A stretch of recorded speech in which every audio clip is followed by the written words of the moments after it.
নমস্কার বন্ধুরা, প্রশ্নোত্তরের আরেকজন প্রশ্ন করেছিলেন জপ অজপ, জপা অজপা। আমি এই হচ্ছে বলতে গেলে বিস্তৃতভাবে বলতে হয়, তা আমি যতটা সংক্ষেপে পারি আমি আমার মতন করে আমি চিন্তাভাবনা করে এটা লিখে রেখেছি, সেটাই আপনাদের সামনে পড়ে শোনাচ্ছি। আর অজপা জপ হচ্ছে, অজপা জপ ধ্যান একজনকে ইন্দ্রিয় প্রত্যাহার করতে হয়। আমরা অষ্টাঙ্গ যোগের দেখি প্রত্যাহার বলে একটি নিয়ম আছে, আর এবং আত্মসচেতনতা জাগ্রত করতে সাহায্য করে। এটি মনের অসুচিতাকে দূর করে। যেমন একটা জ্বলন্ত বাতি পূর্ণ আলো দিতে পারে না যদি এর কাঁচ ধোঁয়ায় ঢেকে থাকে। তা আমাদেরও জ্ঞান ভাণ্ডারও সেরকম, আমাদের মনঃচক্ষু বলুন, বিবেক বলুন, জ্ঞান বলুন, যাই কিছু এরকম ধোঁয়াশার মধ্যেই থাকে, আবরণের মধ্যে থাকে, যার ফলে আমরা স্বচ্ছভাবে সব দিকে দৃষ্টি দিতে পারি না সবসময়, অর্থাৎ সেটা আমাদের আলোয় আসে না। তো সেই রকম গ্লাস পরিষ্কার করলেই বাতি পুরোপুরি আলো দেয়। আর একইভাবে আত্মার আলো বা শক্তি আমাদের মধ্যে রয়েছে, কিন্তু চিন্তা প্রক্রিয়ার বাধা, মনের অস্পষ্টতা, বিভ্রান্তি এবং বিক্ষিপ্ততার কারণে এটি আমাদের দৈনন্দিন জীবনে নিজেকে প্রকাশ করে না। প্রত্যাগত ও বহিরাগত শ্বাসের আয়াম ছন্দময় করে তোলাই হচ্ছে এর লক্ষ্য বা উদ্দেশ্য। অর্থাৎ প্রত্যেকটা শ্বাস মানে প্রত্যাহার, আর কি হলো বলছে বহিরাগত শ্বাসের যে ব্যায়াম, অর্থাৎ প্রতি আগত এবং বহিরাগত এই প্রাণায়ামের যে তত্ত্ব, অর্থাৎ নিচ্ছি যখন আমরা গ্রহণ করছি আর যখন এটা ত্যাগ করছি, অর্থাৎ একটা পূরক এবং রেচক, মাঝখানে থাকে কুম্ভক। আমি কুম্ভকটা সম্পর্কে বেশি বলি না, এটা নিয়ে একটু ছেলে মানুষ বলুন, আর বেশি বললেই একটু অসুবিধা আছে। যতটুকুন আপনার দ্বারা হয় ততটুকুনই করুন, এটা কেননা সবই হচ্ছে অভ্যাস সাপেক্ষ, মনে রাখবেন। আর এই যে জপা অজপা যে বলা হয়েছে, এর ধ্যান আপনি বসেও করতে পারেন, যেভাবেই বসুন না কেন, চেয়ারে সোজা হয়ে, মোট কথা খেয়াল রাখতে হবে যাতে মেরুদণ্ডটা সোজা থাকে।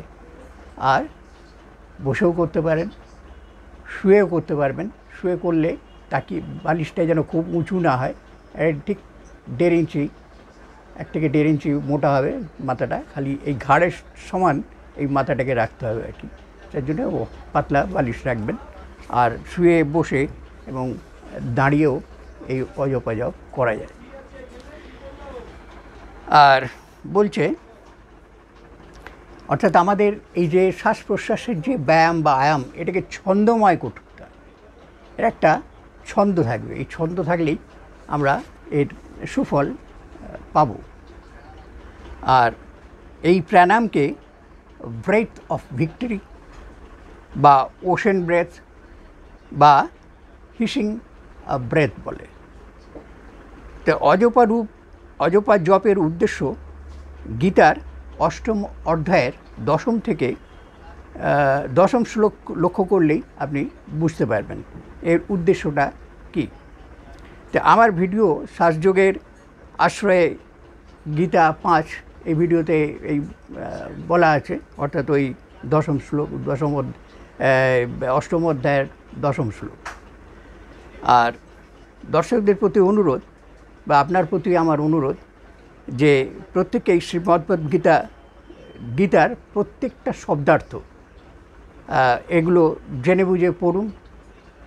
শব্দার্থগুলো যতক্ষণ না আপনি জানবেন, এর ভিতরে আপনি ঢুকতে পারবেন না। যার ফলে গীতা দেখলে আমরা ভয় পাই, বিভিন্ন পুরাণ, রামায়ণ, মহাভারত এসব দেখলে আমরা আমাদের ভয়ের পেছনে কারণ হচ্ছে এই শব্দার্থগুলো। আমি যার জন্যে বেশ কিছু শব্দার্থ আগেও দিয়েছি, আগামী দিনেও কিছু শব্দার্থ আপনাদের সামনে তুলে ধরবো এবং জানবেন যে অনেক পরিশ্রমের ফসল আপনাদেরকে আমি দিচ্ছি। এই শব্দার্থগুলো বুঝবেন, হয়তো আপনার কাছে অন্যরকম লাগবে, ঠিক কথা, তাতে উপেক্ষা করবেন না। সম্ভব হলে আপনি আরও খোঁজ করুন, মানে আমি যে অর্থগুলো বলবো সেগুলোকে আপনিও আরও খোঁজ করতে থাকুন, দেখবেন আপনার অনেক এই জ্ঞান বাড়বে। ওই স্বচ্ছ আলো আপনি পাবেন।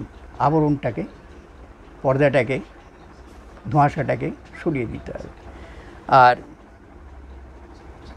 প্রশ্নকর্তার প্রতি অনুরোধ, আপনি আপনার প্রশ্নের আধারে গীতার ৮ম অধ্যায়টা সম্পূর্ণভাবে পড়বেন, আর এবং সেটা আপনি আনন্দ পাবেন।